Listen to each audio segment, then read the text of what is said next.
నమస్తే, welcome to our channel. నేను సిరి.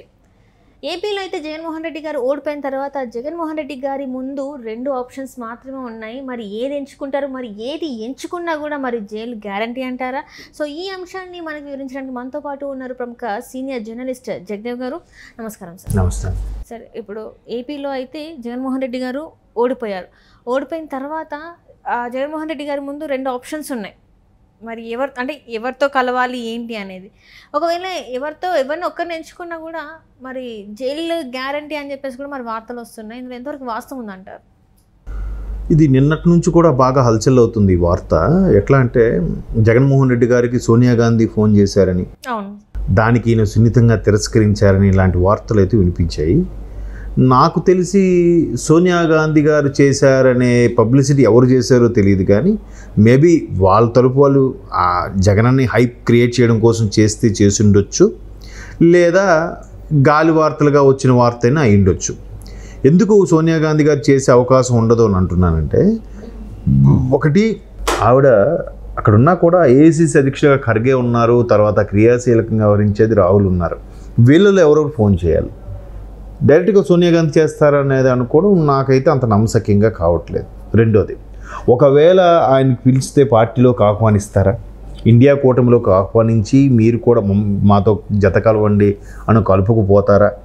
ఒకవేళ కలుపుకుపోయే అంశం ఉంటే ముందు రాష్ట్రంలో పీసీసీ అధ్యక్షులు ఒకరు ఉన్నారుగా, అది షర్మిలా గారుగా, ఆవిడ కూడా కన్సల్ట్ చేయాలిగా.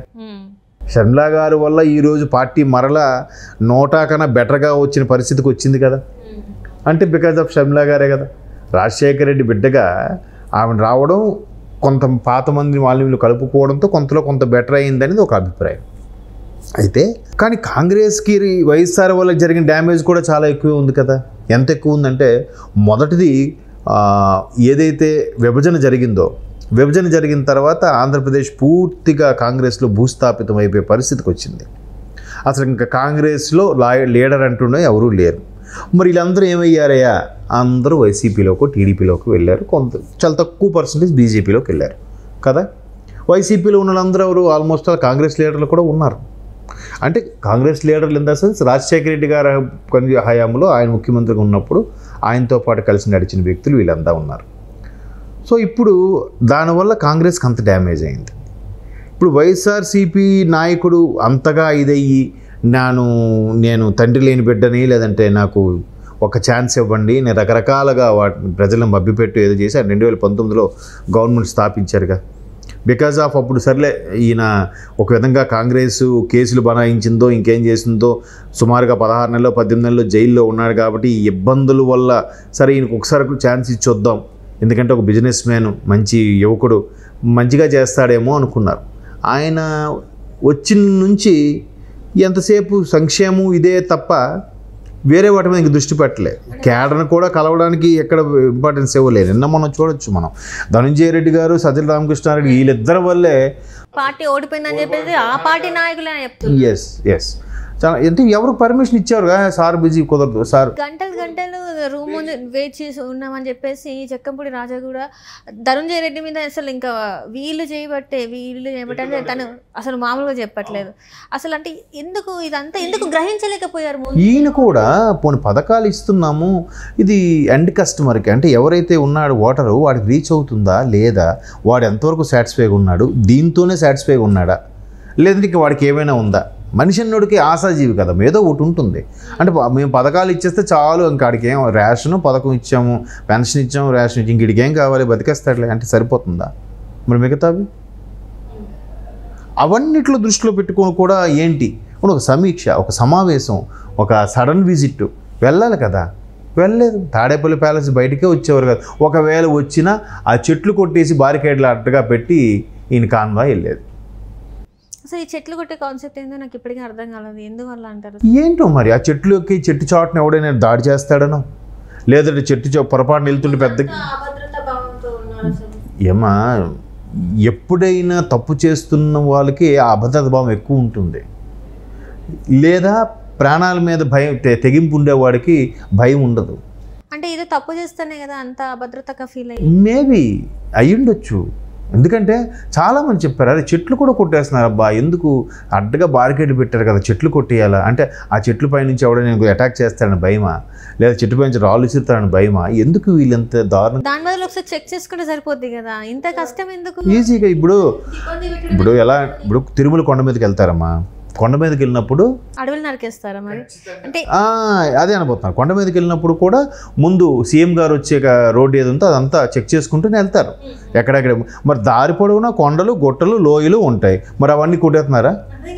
మరి ఎందుకు ఇలాంటి 5 సంవత్సరాలు అనేది ఎంత మంచి కాలం, ఎందుకంటే పార్టీ పెట్టిన 10 సంవత్సరాలకి నీకు 5 సంవత్సరాలు నీ చేతిలో. 10 సంవత్సరాలు కూడా కాదమ్మా, 11లో ఇప్పుడు పెట్టారు, 19 అంటే 8 ఏళ్ళకే గవర్నమెంట్ ఫామ్ చేసింది. అది కూడా నీకు మంచి మెజారిటీతో 151 సూపర్ మెజారిటీ సీట్లు అంటే అంత తక్కువ కాలంలో అంత అంటే కొత్త పార్టీకి జనాలు నమ్మి ఇచ్చారంటే ఎంత బాగా చూసుకోవాలి జనాల్ని, రాష్ట్ర అభివృద్ధి. అసలు ఇవన్నీ కాదమ్మా.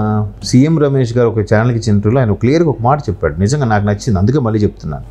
ఇప్పుడు జగన్మోహన్ రెడ్డి గారు గెలిచిన ఓడిన ఒకటే పరిస్థితి. గెలిచాడు అనుకోండి, ఒకవేళ గెలిస్తే ఎటువైపు వెళ్తాడమ్మా ఆయన? కాంగ్రెస్ నుంచి విభేదించి బయటకు వచ్చాడు కాబట్టి కాంగ్రెస్ వైపు వెళ్ళాడు. బీజేపీలో ఆల్రెడీ జనసేన టీడీపీ పొత్తులో భాగంగా ఉన్నారు కాబట్టి వాళ్ళిద్దరు ఉన్నారు కాబట్టి వీడిని రానివ్వరు. మరి ఏమని వెళ్తాడమ్మా? రేపు ఒకవేళ ఒక కర్మకాలి గెలిస్తే ఈయన సెంట్రల్ నుంచి ఎటువంటి నిధులు తెచ్చుకుంటాడు? ఏ గవర్నమెంట్ వచ్చినా ఈయనకి ఇబ్బందే కదా. నిధులు తెచ్చుకోవడం అనే సంగతి ఒకటి మాట్లాడితే, మరి గత 5 సంవత్సరాలు ఏ నిధులు వచ్చినాయి మన ఆంధ్రాకి? అదే కదా. ఇప్పుడు ఒకవేళ సపోర్ట్ చేశారన్నా కూడా ఇప్పుడు పోలవరం కంప్లీట్ అయిపోయేది కదా, ఈ పార్టీకి రాజధాని కూడా కంప్లీట్ అయిపోయేది కదా, మరి ఎందుకు అవ్వలేదు? మెడలు వంచి మరి తీసుకొస్తామన్నాడు. 25కి 22 వచ్చాయి అంటే మీరు అన్నట్టు సూపర్ మెజారిటీ 25కి. ఇప్పుడు మళ్ళీ కూడా దాని మీద వాళ్ళ అభిమానులు ఎలా ట్రోల్స్ చేస్తున్నారంటే ప్రజల్ని మోసం చేసిన నాయకులు ఉన్నారు కానీ నాయకులు మోసం చేసిన ప్రజలు లేరు. బట్ ఫస్ట్ యాక్చువల్లీ అది తెలంగాణలో కేసీఆర్ కోసం పెట్టిన స్లోగన్, కేసీఆర్ గురించి మాట్లాడిన స్లోగన్ అది కూడా కనీసం సొంత స్లోగన్ అన్న పెట్టుకోవచ్చు కదా, అది కూడా కాపీ పేస్ట్ చేశారు. ఇది ఎక్కడిది అసలు నాకు అర్థం కాదు. సర్లేండి, మరి ఎవరు ఆనందం వాళ్ళది అంటే చెప్తున్నాను. ప్రజలు ఇప్పుడు మోసం చేయలేదు, వాళ్ళకి ఎంత కసిలే. ఇప్పుడు అందరూ చాలామంది చెప్పేదన్నమా, చంద్రబాబు గారు కావాలి, ఈ టైంలో అతనే కరెక్టు అనిపించి ఆయనకి ఒక 80% వరకు ఓట్లేసి గెలిపిస్తే 20% వీళ్ళ పరిపాలన బాగులేపడం వల్లనే డైవర్ట్ అయ్యారమ్మా. 20% కూడా నా అభిప్రాయం కూడా అదే. అంటే అంత వ్యతిరేకత వచ్చేసింది. మీకు అర్థమవుతుందా?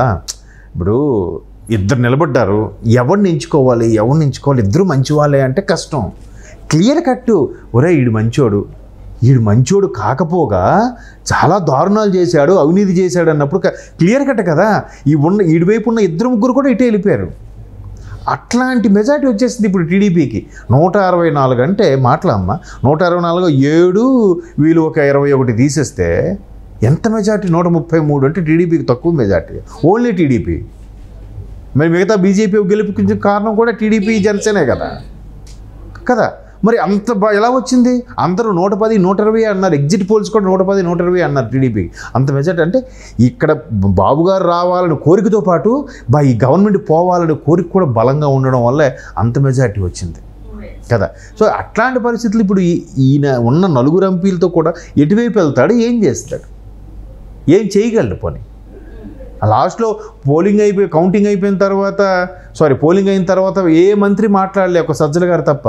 అప్పుడు కూడా చెప్పారు జగన్మోహన్ రెడ్డికి మన గురించి మాట్లాడుతున్నాడని, కానీ ఎవరు మాట్లాడలే. కాబట్టి ఇప్పుడు బళ్ళు ఓడలు అవుతాయి. ఎప్పుడు గవర్నమెంట్ శాశ్వతం కాదు, అది గుర్తుపెట్టుకొని నడుచుకొని జాగ్రత్తగా ఆచితూచి వెళ్తే అంత బాగుండేది. లేదు మన పథకాలు, నేను చెప్పిన పథకాల వల్లే ఇవన్నీ వస్తున్నాయని అనుకుంటే మాత్రం ఎట్లాగే జరుగుతుంది. సో ఇదైతే ఇంకేదైనా పార్టీ వాళ్ళు ఎవరైనా పెట్టాలనుకున్నా కూడా, ఏదైనా చేయాలనుకున్నా కూడా, ఒక రాజకీయ నాయకుడు ఎలా ఉండొద్దో ఎలా ఉండాలో ఒక మంచి లెసన్ లాగా ఉంటుందని అయితే, ఎలా ఉండకూడదు కూడా క్లియర్గా తెలుస్తుంది. Right sir, right. Thank you so much sir. Thank you.